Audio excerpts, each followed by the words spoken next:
and welcome to Noah Murata's Sports Management 1P91 Task 2 Assignment 10-minute video recording. This first question is the Beach and Chadwick 7 stages with league analysis. The 7 stages are origin, development, codification, stratification, professionalization, commercialization, and post-commercialization. Now, let's apply these to the 3 leagues. The CEBL, or the Canadian Elite Basketball League, is in the commercialization stage. Since launching in 2019, it's grown rapidly. It is a national broadcast partnership with TSN and CBC, has developed strong branding around music and urban culture, throughout connections with OVO, and features high-level players with NBA or NCAA experience or overseas experience. The league is selling merchandise, engaging with fans, and attracting sponsors, which are all currently signs of a commercially focused, revenue-generating league. Now, to move on to the PWHL, the Professional Women's Hockey League, is in the professionalization stage. It just launched in 2024 with a centralized draft, salary contracts, and a formal player association. It's already generating media attention through TSN and ESPN along with SportsCenter, and it has major stars like Marie Philip Poulin and Hillary Knight. However, it's still building fan loyalties and sponsorship deals and long-term infrastructure, meaning it hasn't fully transitioned into commercialization yet. The CANPL, or the Canadian Premier League, sits between professionalization and early commercialization. Since 2019, the league has established stable clubs, grassroots pipelines, and domestic player development along with their internal youth academies. One Soccer provides regular coverage, and teams like Forge FC and Pacific FC are building local followings. Still, with attendance varying and national visibility remain a challenge, while they're structured and organized, the league is still climbing towards commercial viability. Question 2, Foster and Walsh industry differences. I have 3 major differences between the sport industry and traditional industry. My first one is managing in the fishbowl. Sports managers operate in public. For example, in June 2025, Toronto FC's losing streak triggered intense criticism, and every tactical choice and player interaction was analyzed in media and online. Unlike in corporate jobs, where most decisions stay internal, sports management is highly visible and constantly judged by fans and journalists. Another example of this is in the NBA. Most coaches and if they have a dust up with a player or an argument with a player, tend to get blown more out of proportion than they do if it was a boss and employee, for example. My second point is athletes as business assets. Athletes are both performers and commercial entities. In July 2025, contract negotiations with Connor Bedard showcased this. The Blackhawks had to consider not only his on-ice value, but also his brand appeal, merchandise impact, and long-term financial return. This dual role of an athlete as an employee and athlete as an asset complicates decisions that go beyond performance. Another example of this is in baseball with Shohei Ohtani. You both had to take his on-field play along with his brand appeal and long-term financial impact with new sponsorships as well coming in from Japan. This last point I have is sport and entertainment cocktail. Sport is increasingly mixed with entertainment. For example, the CEBL, or the Canadian Elite Basketball League, in May of 2025 featured concerts, DJ sets, and influencer meet and greets during games, aiming to draw younger and more diverse audiences into the league, along with managers now creating full event experiences, not just competitive matches, which requires balancing sport integrity with entertainment value.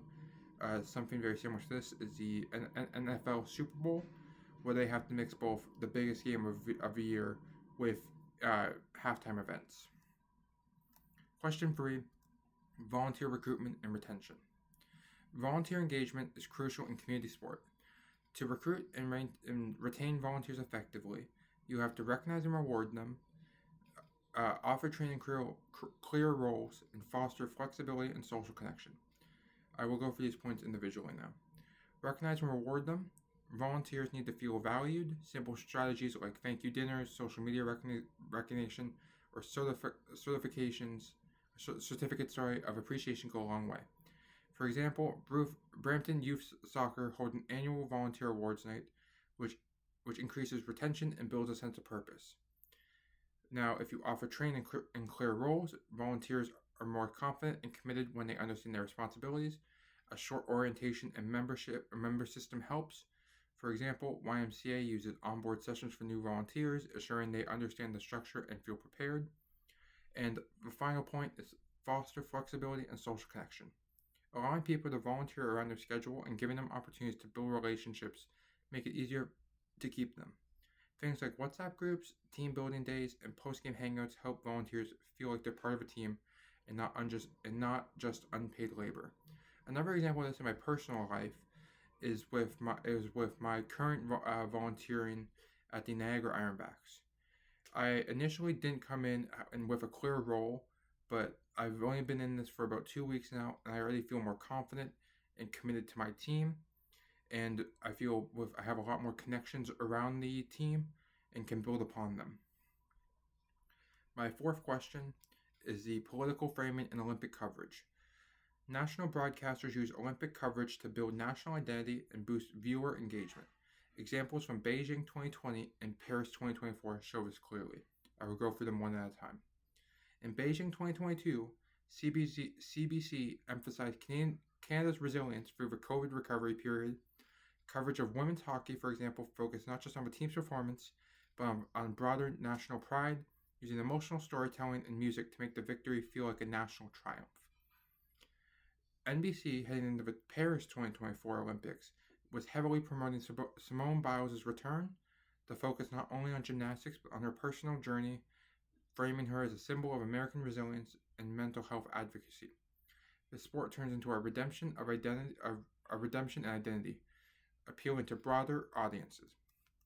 The BBC in the UK is using the slogan "Home Nation Heroes" to promote Team Great Britain, with athletes like Adam Peaty and Jessica Gardova.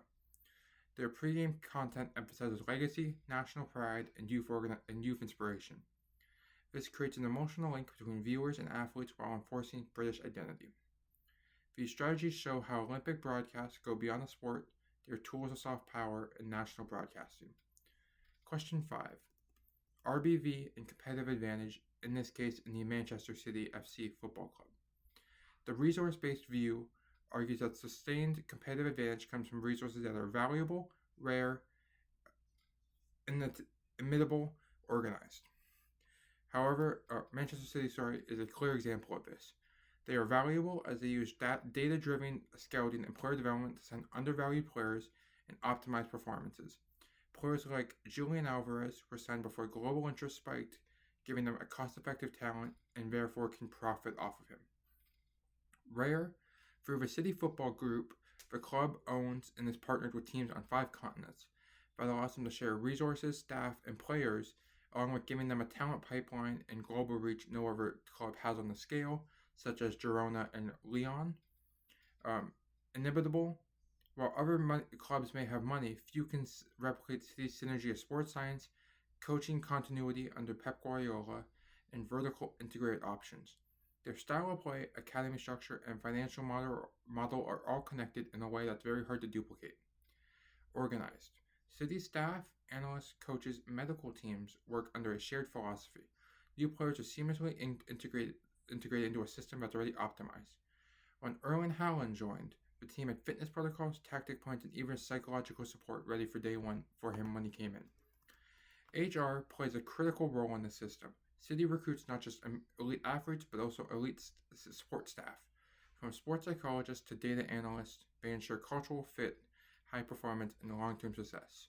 HR helps align individual development with organizational goals, making City one of the club's most strategic resources. Another example of this is most baseball teams, but the main one that comes to my head is the Oakland A's. The Oakland A's used a lot of data analysts in their 2000 decade when they had the Moneyball success.